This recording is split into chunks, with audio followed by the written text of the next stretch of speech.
기장에서 신뢰성과 투명성 제고가 굉장히 중요한 요소이고, 그리고 기장뿐만 아니라 세상에서 한국교회에다 요청하는 것도 투명성과 신뢰성을 회복시키는 것이 가장 커다란 이야기인데, 그것들을 실현할 수 있는 예시 중에 하나가 저는 기부 플랫폼이라고 생각을 해요. 이 기부 플랫폼이라는 것은 무엇이냐면, 저는 항상 교회가 세상과 같이 가야 된다고 생각하고, 그리고 지금 세상의 법 제도 안으로 들어가야 된다고 생각을 해요. 예를 들면 젊은이들 같은 경우에는 사회복지법인이나 혹은 정치연금을 했을 때 연말정산하면 국세청에 간소화 서비스를 통해서 자기 이름이 등재되어 있는 걸 확인을 해요. 그런데 교회에서는 서류를 띄어가지고 가거든요. 그러니까 여기에 대해서 의문을 갖는 젊은이들이 요즘 늘어나고 있어요. 요즘 같은 시대에 왜 국세청으로 자동으로 등록되지 않습니까? 라고 물어보거든요. 그런데 고유번호증 가지고는 국세청에 등록이 안 돼요. 등록을 하려면 법인이 되어야 됩니다. 비영리 민간단체나 비영리 법인이 되어야 되거든요. 그런데 그거는 총회만이 할 수 있는 일이에요. 그래서 저는 총회가 그 전체적으로 우리가 기부 문화를 활성화하고, 그리고 헌금한 것들도 국세청에 정식으로 등재될 수 있는 투명성과 신뢰성을 바탕으로 한 시스템을 만들어야 된다고 생각을 합니다. 그런데 그러면 개교회의 헌금을 다 총회에서 받아서 관리할 거냐, 이런 문제가 생기니까 그것까지는 어렵더라도 1단계적으로 우리가 할 수 있는 일들이 있죠. 예를 들어서 큰 교회가 지역에 있는 작은 교회들이나 농어촌 교회 이런 데들을 지원할 때 이 기부 플랫폼을 통해서 지정 기부를 한다고 하면 지원되는 금액은 똑같지만 지원 금액을 투명하게 세상에 공개할 수 있는 구조가 생겨나는 거죠. 그리고 해외 선교사들을 지원할 때도 마찬가지입니다.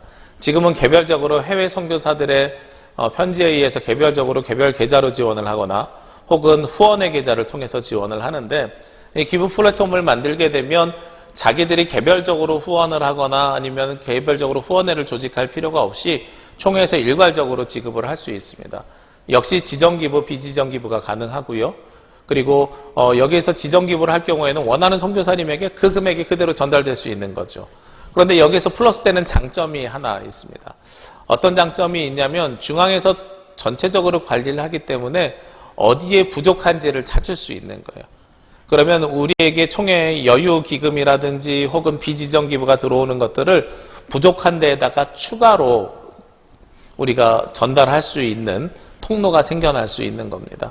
그래서 지금은 어디가 부족한지 알 수가 없고, 그리고 형평성 문제와 여러 가지 문제들 때문에 우리가 약한 고리를 찾을 수 없지만 약한 고리를 찾아내는 방법을 만들고, 그것을 통해서 약한 곳이 어딘지를 지원할 수 있는, 추가적인 지원을 할 수 있는 방법이 생겨나는 거죠. 마찬가지로 지난 코로나로 인해서 대구 경북 지역에, 그리고 수해로 인해서 수해 복구 헌금이나 이런 것들 역시도 기부 플랫폼을 이용을 하면 훨씬 더 투명하게 지원될 수 있고요. 저는 이것이 장학 헌금으로도 사용될 수 있다고 생각을 해요. 예를 들면 많은 분들이 은퇴하시거나 아니면 돌아가시면서 유산을 한신대학교에 장학금으로 기부하신 분들이 계십니다. 그런데 거기에 대한 사양 권한은 총회에 전혀 있지 않아요. 한신대학교 안에 교수들로 구성되어 있는 장학위원회에서 누구에게 장학금을 줄 것인지를 산정하고 결정합니다. 그래서 신학생 지정장학금일 경우에 금액이 부족하면 차라리 지급을 안 하는 경우들도 왕왕 발생됩니다. 그래서 그렇게 하는 것보다 총회에다 기부를 하고 총회에서 그걸 받아서 외부 장학금 형식으로 지원을 해주면 다른 과하고 형평성 문제에서도 우리가 해방될 수 있고요. 그리고 우리가 원하는 만큼 원하는 학생들에게 원하는 금액을 학교에다가 장학금을 직접 기부할 수 있는 방법도 생겨나는 거죠. 실제로 사회적으로는 이 기부 플랫폼을 따로 가지고 있는 데들이 하나누리 공익재단, 한빛누리 공익재단 같은 데가 있습니다. 하나누리 공익재단 같은 경우는 방인성 목사님이 운영을 하는데 북한이나 세터민들을 위해서 지정기부하거나 비지정기부를 해서 그들을 위해서 사용하는 비영리 민간단체 형식으로 만들어져 있는 데고요. 그리고 한빛누리 공익재단 같은 경우도 우리 제3시대 그리스도연구소라든지 뉴스엔조이 같은 데를 지정기부할 수도 있고 비지정기부하면 재단에서 알아서 운영하는 기부단체가 되는 거죠. 우리 기장에서도 그러한 NGO와 같은 비영리 민간단체를 만들고 이것을 통해서 기부 문화를 활성화하고, 그리고 만약에 이것이 비영리 민간단체로 등록이 된다고 하면 NGO가 될 수 있거든요. 그러면 어떤 문제가 해결되냐면 월드비전과 같은 NGO이기 때문에 우리 선교사님들 가운데 동남아에 선교를 갈 때 취업 비자를 받아야 되는데 취업 비자를 받기 위해서 개인의 지인들을, 인맥들을 활용하거든요.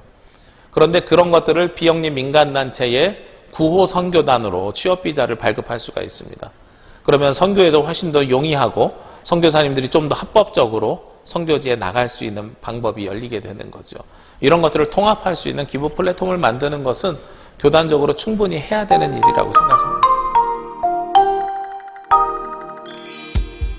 자랑스러운 기장교회 새 시대를 열어가요. 이성진과 함께 우리 모두 함께 이성과 진심, 이성진의 마음, 일하는 종목, 기호 1번 이성진입니다.